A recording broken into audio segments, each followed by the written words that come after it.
के बारी झूला झूली बड़े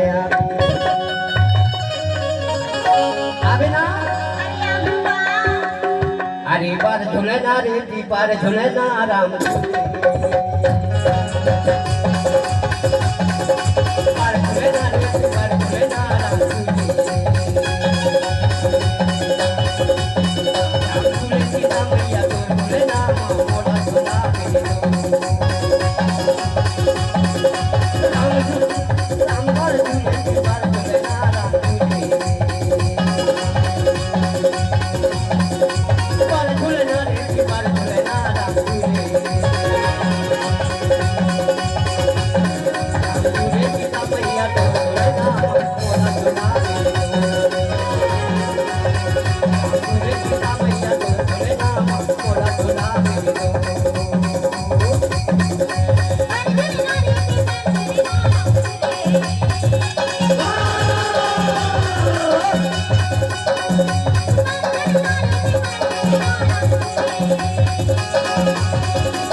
झूले ना राम झूले राम झूले ना रे पार झूले ना राम झूले राम झूले सीता मैया तो झूले ना होगा झूला रे राम झूले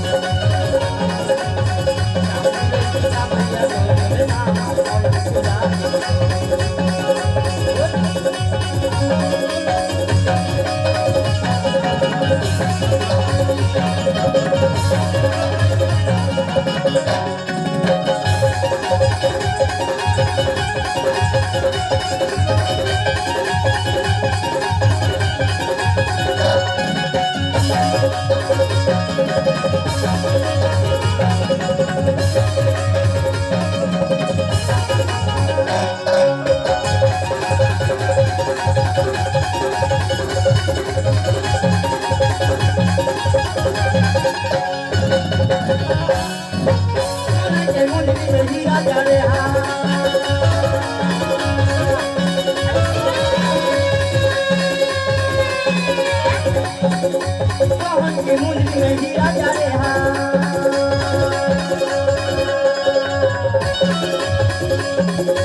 बिहरिया के मेरा दया माया के गीत सुख के सिवा दुख के दरिया आओ सुबह के बिना माँ वो निवेदन है घर मालिक भैया कि हमारे कलाकारों को चाय पिलाने का आपसे आग्रह है।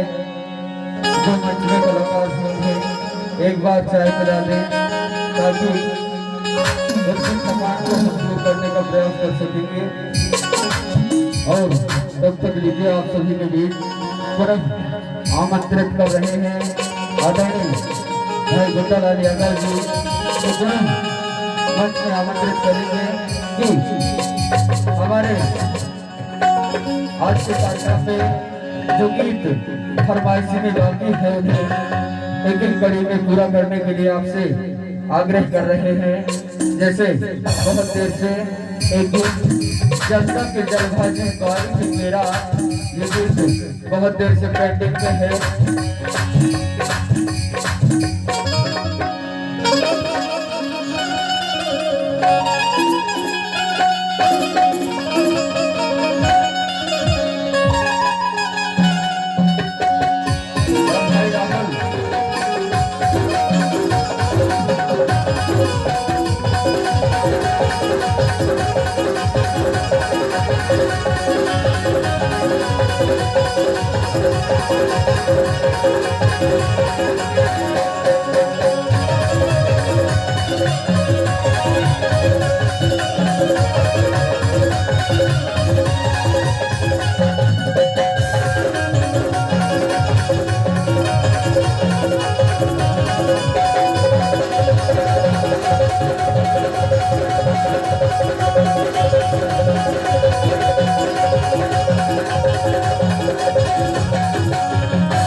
बताना।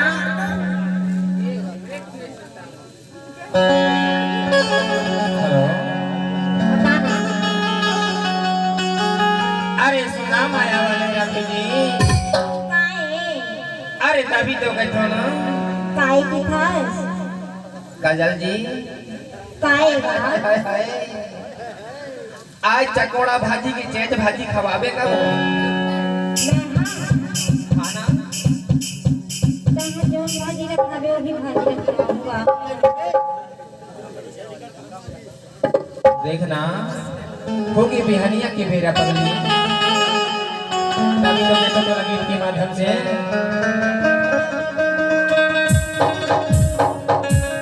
चल भाजी बारी एक